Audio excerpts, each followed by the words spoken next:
There's a kind of magic in childhood, a time when the world feels endless and every corner hides an adventure. Look at them running, laughing, shouting without fear.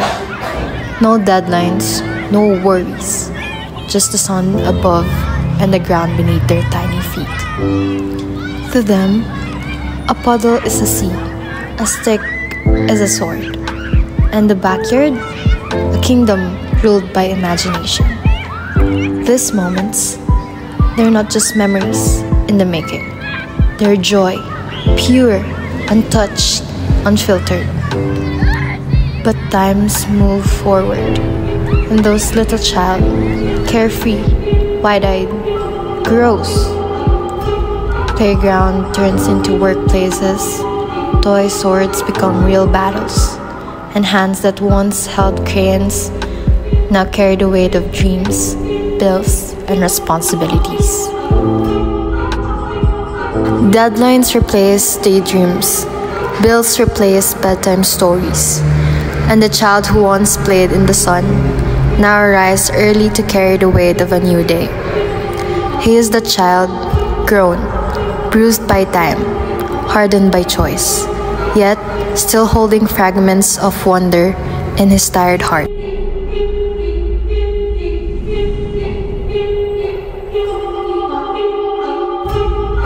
60 housing projects worth 9.3 billion were altogether not completed on time. Meanwhile, 56 projects worth 8.7 billion had to be terminated.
You were brought in to fix the unfixable. Failed! This city loses more than just a project. We lose credibility. Others will apply full cycle engineering management from diagnostics to execution. You want to lead? Show me how you can clean up this mess. I'll give you 90 days to fix this.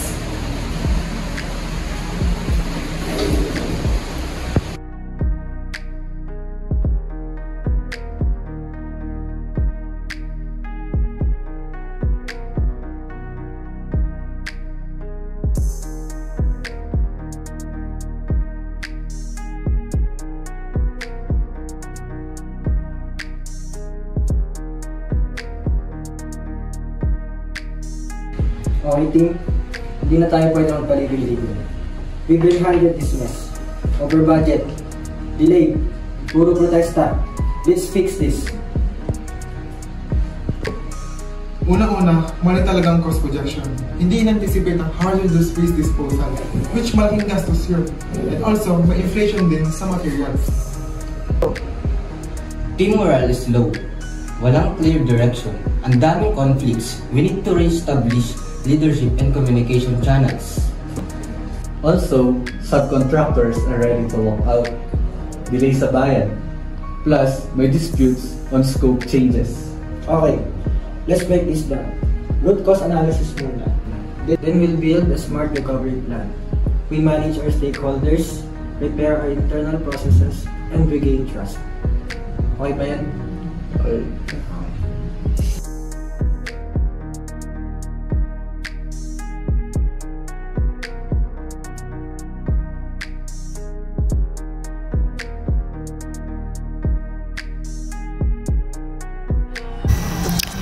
It was supposed to be a promise, Metro Growth, a vision of progress, connection, and hope.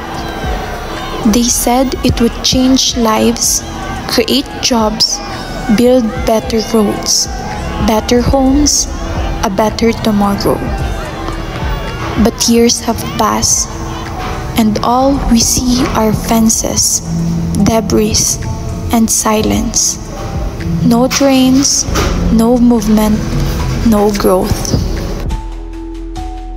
Alam namin may pagkukulang. Kaya narito kami para makinig, hindi para magsalita lang. Paano ang mga lumang salip? History yan. Valid concerns po. We will revise our master plan.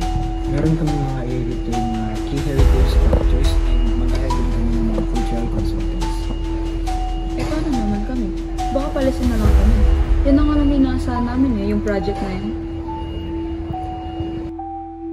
Hindi po. We're proposing an affordable housing scheme para sa mga residenteng apektado. And also, guarantee ang relocation assistance.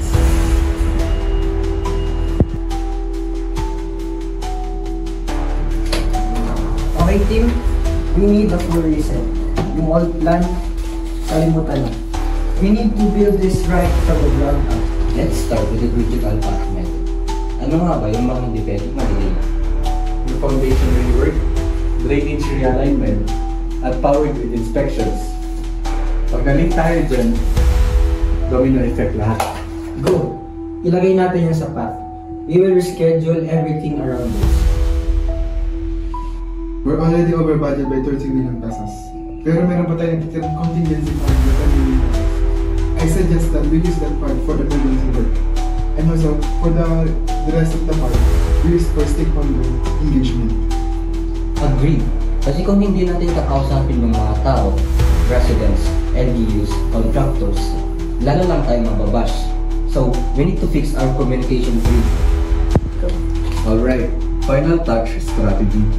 Let's go. Agile, weekly sprint, end of week review, transparent updates of dashboard, and most importantly, open communication with contractors. This is how we win back their trust. Let's also document each sprint para may progress report na ready anytime, kahit surprise audit pa. We start clean, we top tight, we finish strong. Okay, let's get back to it. Metro Growth starts again. Now, the right way.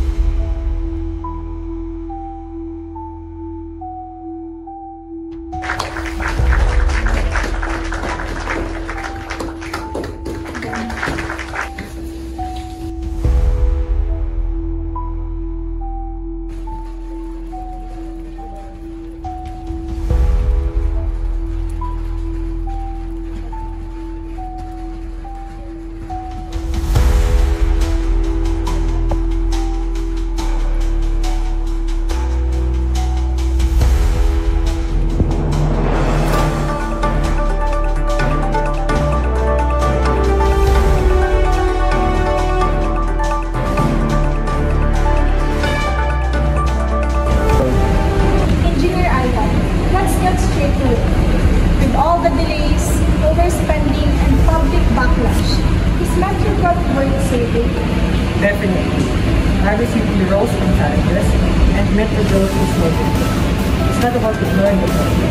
It's about facing it head-on and doing better. Pero marami pa rin pong duda sa projects niyo. People say it's all promises. Ano po bang bago sa inyo? I understand. Kaya we're doing things differently this time. Transparent updates every week para malaman ng mamamayan kung saan sila. Budget sa plan, open communication between contractors and the community, and also we have implemented agile management, flexible, mabilis mag-adjust, at naka-focus sa results. But can a construction project really rebuild trust? Yes, Metro Growth is not just about buildings and people.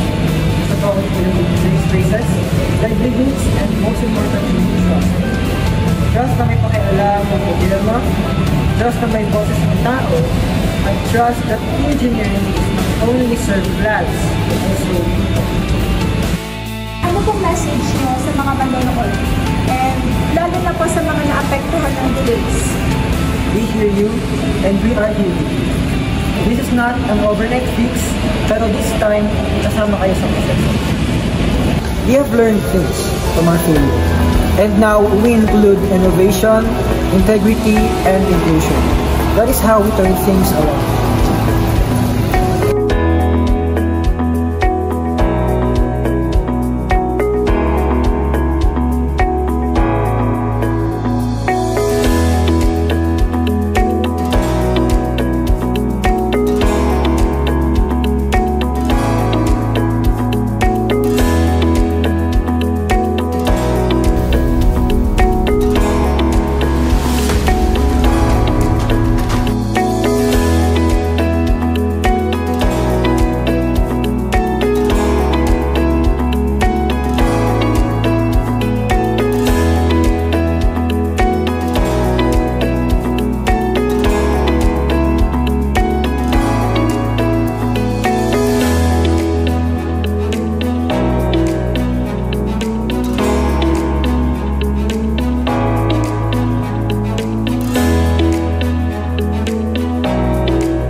Alam namin mahirap. Init, ulan. Tapos, dalipang kasweldo. Pero kasama kayo sa pagbabago. Tsaka bago na sistema yan, on time na ang bayan. Maraming salamat sa tsaka. Salamat po mga engineer. Dati hindi po namin alam kung anong ay. Ngayon, parang kasama na po kami.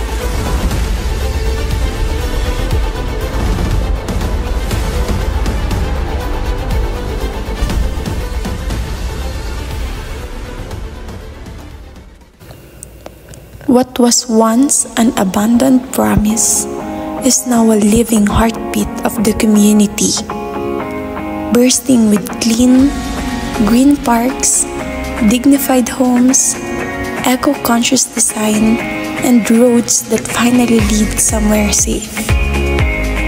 Metro growth is not just concrete and steel. It's the breath of fresh air our children deserve, the steady work our parents can rely on, and the safe space where life happens and dream return. This project didn't just build walls, it built bridges. Bridges between people, between past and future. It gives us back our connection, our kababayan, our community. A place where smiles are shared on doorsteps, laughter echoes through playgrounds, and every planted tree whispers, "You belong here."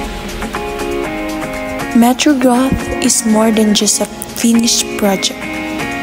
It's a rising testament to what's possible when heart, heritage, and hard work come together.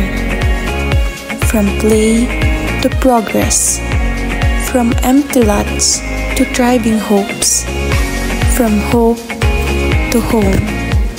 This is Metro Growth.